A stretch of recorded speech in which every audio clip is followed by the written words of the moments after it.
Welcome. It's a critical week for debt ceiling talks between President Joe Biden and Republican House Speaker Kevin McCarthy.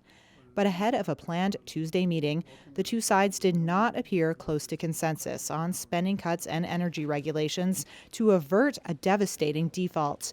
McCarthy told reporters on Monday, quote, "I still think we're far apart. They want to look like they're in a meeting, but they're not. They're not taking anything serious." But Biden, while on a bike ride in Delaware on Sunday, said he was optimistic they could find common ground and would raise the nation's $31.4 trillion debt ceiling. It's never as good to characterize a negotiation in the middle of a negotiation. I remain optimistic because I'm a congenital optimist, but I really think there's a desire on their part as well as ours to reach agreement. I think we'll be able to do it. The White House and House Republicans are haggling over vastly different proposals that both claim would cut deficits by trillions of dollars.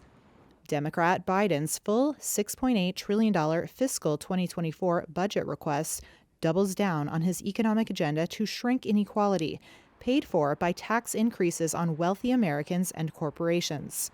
In contrast, the Republicans' spending reduction bill would cut 2024 federal discretionary spending and rescind signature Biden programs already approved by Congress. The White House insists GOP lawmakers raise the nation's borrowing limit without conditions, but says it is also willing to discuss budget matters with House Republicans. The two sides could also potentially find common ground on energy regulations. Biden's Tuesday meeting with McCarthy, Democratic Senate Majority Leader Chuck Schumer, top Senate Republican Mitch McConnell, and top House Democrat Hakeem Jeffries comes one day before he leaves for a meeting of the Group of 7 nations in Japan.